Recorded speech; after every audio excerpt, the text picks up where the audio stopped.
Chers amis, je vous retrouve pour une nouvelle vidéo et tout d'abord quelques petits messages internes.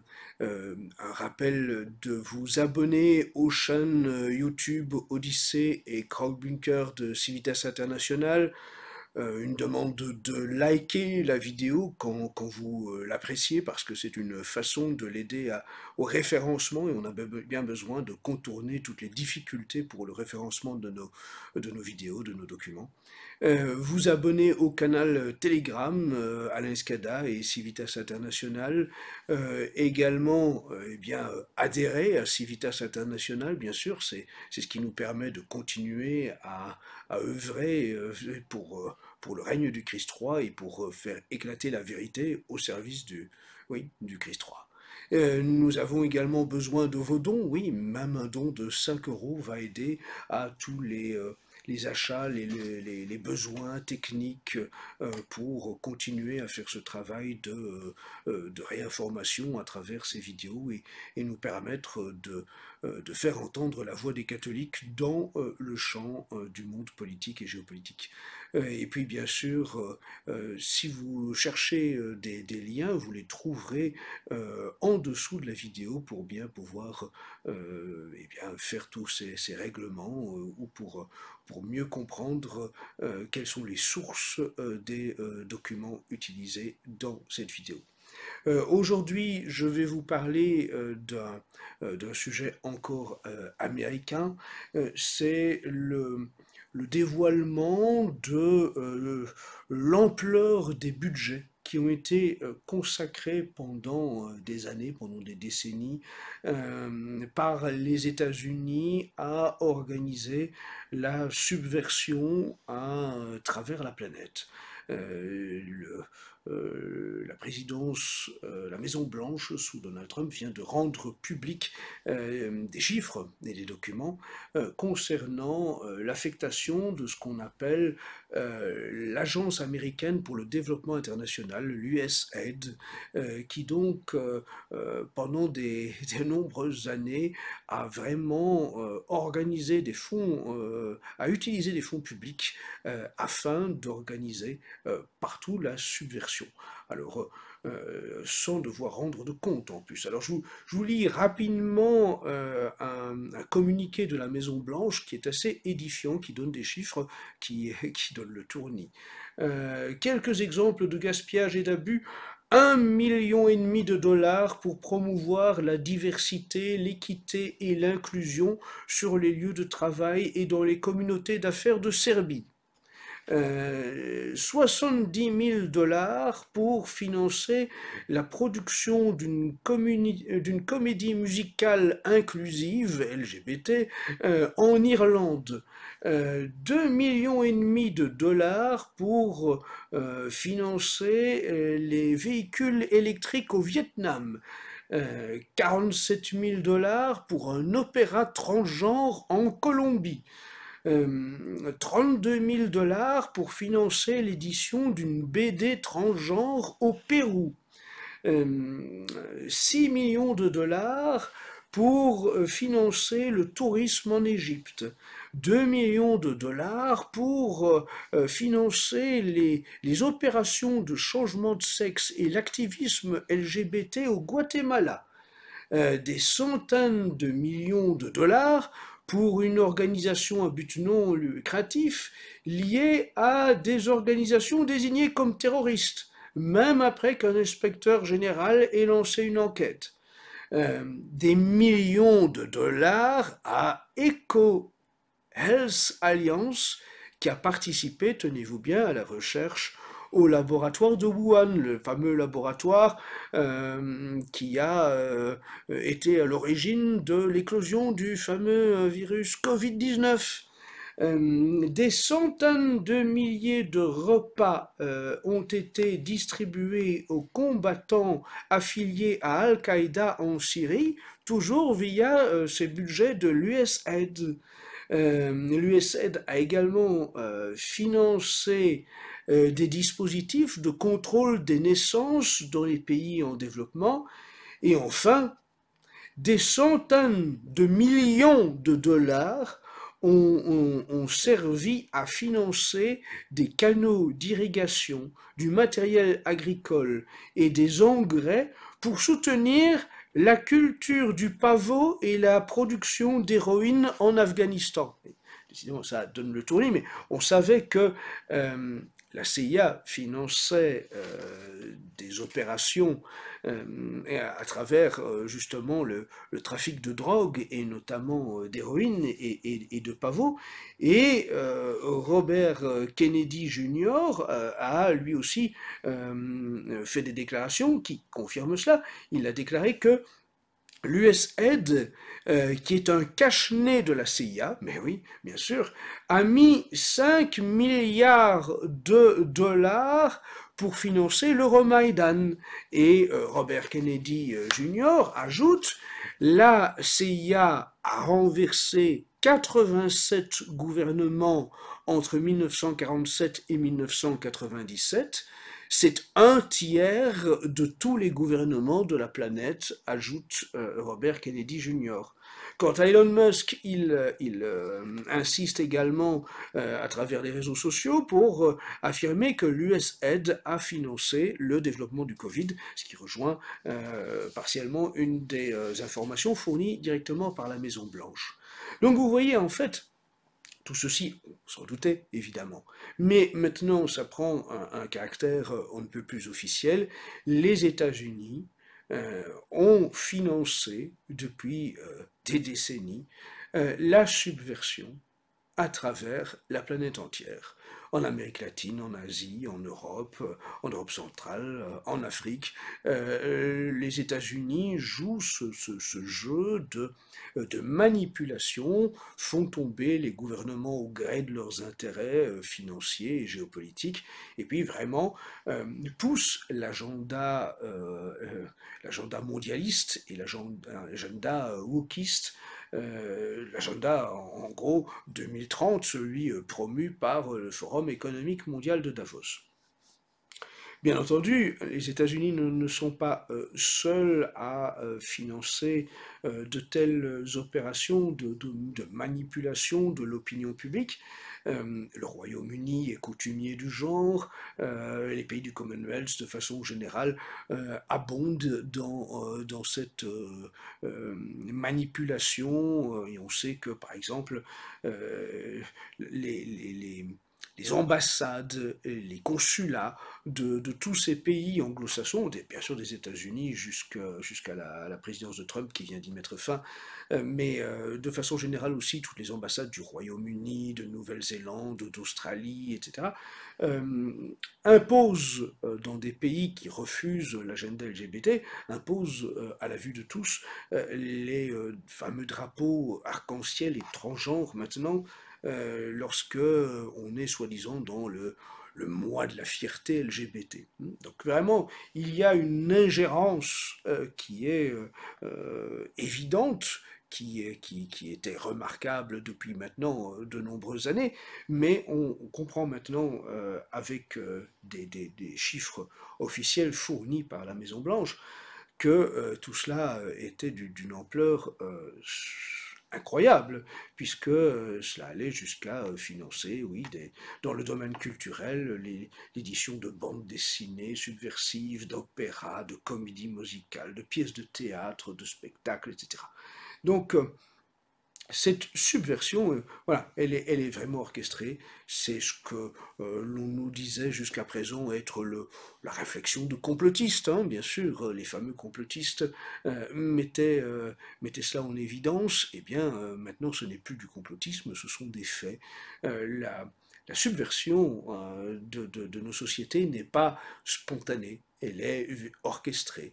Le monde n'a pas basculé de l'ordre naturel des choses à la décadence et la dégénérescence générale. Non, tout cela est bien le fruit de quelque chose d'orchestré, d'une manipulation à grande échelle voulu par les mondialistes avec l'argent d'une puissance internationale comme les États-Unis, mais aussi d'autres nations telles que le Royaume-Uni, telles que bien sûr l'Union européenne, telles que la France, bien sûr, et d'autres pays membres de l'Union européenne, et puis bien sûr, hors de l'argent public, il y a tout l'argent privé de toutes les fondations, les fameuses fondations, celles de George Soros, de Rockefeller, de Rothschild, de Zuckerberg, etc., etc., etc., parce qu'il y a une multitude de fondations, soi-disant des ONG, des organisations non gouvernementales, qui déploient des sommes colossales pour accompagner le mouvement de subversion à travers la planète. On sait les Black Lives Matter, etc., tous ces mouvements qui sont les antifas, tous ces mouvements qui sont financés par des milliardaires qui ont tout intérêt à ce que l'ordre naturel des choses soit bouleversé, renversé au profit donc d'une subversion mondialiste. Des faits que l'on peut évidemment se voir confirmer tout récemment dans le milieu culturel. On a vu par exemple à la cérémonie de remise des Oscars, cette cérémonie du cinéma hollywoodien, un film en partie français, être mis en avant, un film dont le scénario, tenez-vous bien, tourne autour d'un chef de cartel de la drogue qui voudrait devenir transgenre. Décidément, il y a une obsession transgenre à l'heure actuelle dans le milieu de la subversion.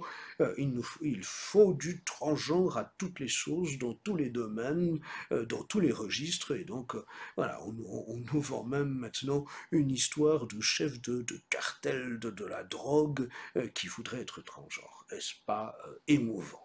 Et puis, dans un autre registre de subversion, bien plus proche de nous, dans l'hexagone français, eh bien, vous avez probablement entendu parler du programme qui a été diffusé sur France 2 mercredi, sa fiction événement, intitulé Béni soit Sixtine, en fait une fiction qui était une charge absolument scandaleuse contre les catholiques traditionnalistes, un programme financé par France Télévisions, donc par l'argent du contribuable, avec le soutien du Centre national du cinéma, donc encore avec l'argent du contribuable, et donc vous voyez, en fait, il ne faut pas aller aux États-Unis pour trouver des exemples de cette subversion qui envahit tout notre paysage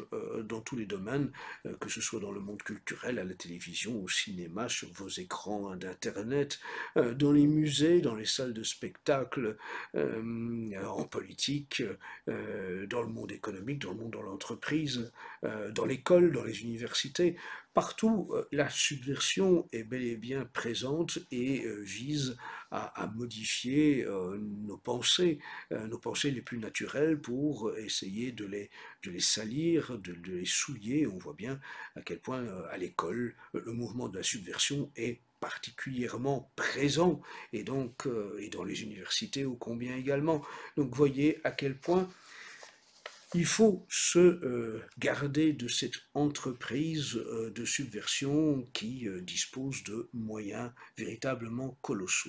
Maintenant, une question que l'on peut évidemment se poser, puisque Donald Trump dénonce ces budgets qui ont été utilisés pendant des années, des décennies par l'USAID et à travers l'USAID, la CIA, pour subvertir le monde. Est-ce que tout ça va s'arrêter? Est-ce que la présidence de Donald Trump va mettre un coup d'arrêt complet à cette subversion? Et doit-on s'attendre à un autre monde libéré de l'emprise des mondialistes? Alors, bien sûr, encore une fois, comme je l'ai déjà dit dans mes deux précédentes vidéos, il faut se réjouir de toutes les bonnes mesures prises par Donald Trump, de tous les décrets qui vont dans le sens de l'ordre naturel des choses. Ne boudons jamais notre plaisir de voir de bonnes lois, de bons décrets être signés. Nous ne pouvons que nous réjouir que, eh bien, il donne un exemple de fin de la politique pro-LGBT, pro-transgenre, pro-multiculturaliste, toute cette propagande infernale. Tant mieux, oui, tant mieux. Maintenant, comme je l'ai déjà souligné dans les deux précédentes vidéos, Donald Trump est aussi entouré d'un aréopage de milliardaires mondialistes qui ne sont certainement pas des partisans de l'ordre naturel, mais qui au contraire sont tout simplement des bons représentants de la pensée dominante au Forum économique mondial de Davos, des milliardaires qui sont capables de s'acclimater à une évolution politique. Vous avez vu Zuckerberg qui était un parfait exemple de milliardaire wokiste et qui, avec la victoire de Donald Trump, est devenu d'un seul coup un défenseur de la liberté d'expression et un opposant à la censure des fact-checkers. Bon, vous voyez, l'opportunisme peut mener à beaucoup de choses, mais je vous dirais, je vous rappellerai surtout une réflexion de Jacques Attali que vous pouvez trouver en vidéo. C'est une de ses interventions publiques filmées lors d'une assemblée d'une de ses multiples officines mondialistes. Jacques Attali expliquait à son public que si l'on ne peut pas contenir l'essor des mouvements populistes, eh bien il reste alors à s'en emparer. Et on a vu, de fait, que différents mouvements dits populistes, identitaires, extrême droite, etc., ont quand même, au fil du temps, effectivement, adopté une évolution de leur ligne politique, de telle façon que, eh bien, le, la doctrine LGBT il trouve quand même de plus en plus sa place, que des critiques à l'égard du LGBT soient petit à petit rendues impossibles à s'exprimer sans qu'il y ait un courroux de la hiérarchie de toute une série de partis dits populistes ou identitaires. On a vu aussi à quel point toute une série de partis à travers toute l'Europe, partis dits identitaires ou dits populistes sont devenus, comme par hasard, sionistes. Eh bien, il faut s'attendre effectivement à ce que, dans le cadre de Donald Trump, ces milliardaires mondialistes s'emparent d'une certaine façon, ou tentent du moins de s'emparer du pouvoir des administrations contrôlées par Donald Trump. Et on voit bien que toute une série de personnages mis en place à la tête des grandes administrations, des grands services de l'État, sont en fait des créatures de ces milliardaires mondialistes, des gens qui sont passés par des structures ayant appartenu à Peter Thiel, à Jeff Bezos et à Sam Altman, etc. Donc ne nous faisons pas d'illusions. Et je clôturerai cette vidéo en soulignant que on a beaucoup espéré que Donald Trump allait mettre fin à la guerre entre l'Ukraine et la Russie. Il en a d'ailleurs abondamment fait un thème de campagne et de déclaration. Or, on vient d'apprendre que le Pentagone a repris ses livraisons d'armes à l'Ukraine. Comment comprendre cette nouvelle livraison d'armes à l'Ukraine malgré le discours de Donald Trump? Eh bien, je vous invite à noter que ce sont les terres rares de l'Ukraine qui intéressent beaucoup Donald Trump, les États-Unis et les milliardaires derrière Donald Trump. Et que selon le Forum économique mondial de Davos, je cite, l'Ukraine possède un immense potentiel en tant que fournisseur mondial majeur de matières premières essentielles. Matières premières essentielles pour qui? Pour les multinationales spécialisées dans les nouvelles technologies et les énergies vertes. Donc évidemment, oui, bien sûr, les milliardaires de la Silicon Valley entourent Donald Trump. Les milliardaires de la Silicon Valley ont de grands projets pour le développement de l'intelligence artificielle à partir du territoire américain. Ils sont en lutte à ce sujet avec les entreprises chinoises d'intelligence artificielle. Et pour faire fonctionner ces technologies, que ce soit l'intelligence artificielle, les voitures électriques, les téléphones portables, tout ce matériel, il faut l'utilisation de minerais particuliers qui émergent de ce qu'on appelle les terres rares, et l'Ukraine est donc un pays idéal pour fournir ces fameuses terres rares. Or, si donc l'Ukraine reste dans le giron américain, eh bien c'est BlackRock, entre autres, qui sera en charge de la reconstruction de la post-Ukraine. Et donc, pas de surprise, en voyant Donald Trump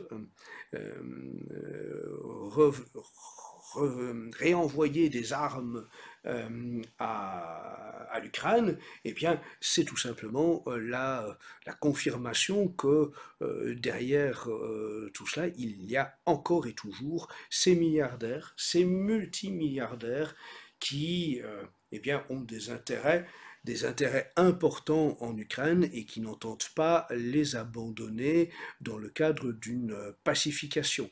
Donc Donald Trump n'est pour l'instant pas évidemment désagréable à entendre lorsqu'il fait la guerre aux wokistes, mais Donald Trump est encore et toujours aussi en train de nous montrer qu'il est au service de ces milliardaires mondialistes et notamment des milliardaires de la Silicon Valley. Je vous retrouve la semaine prochaine, à très bientôt.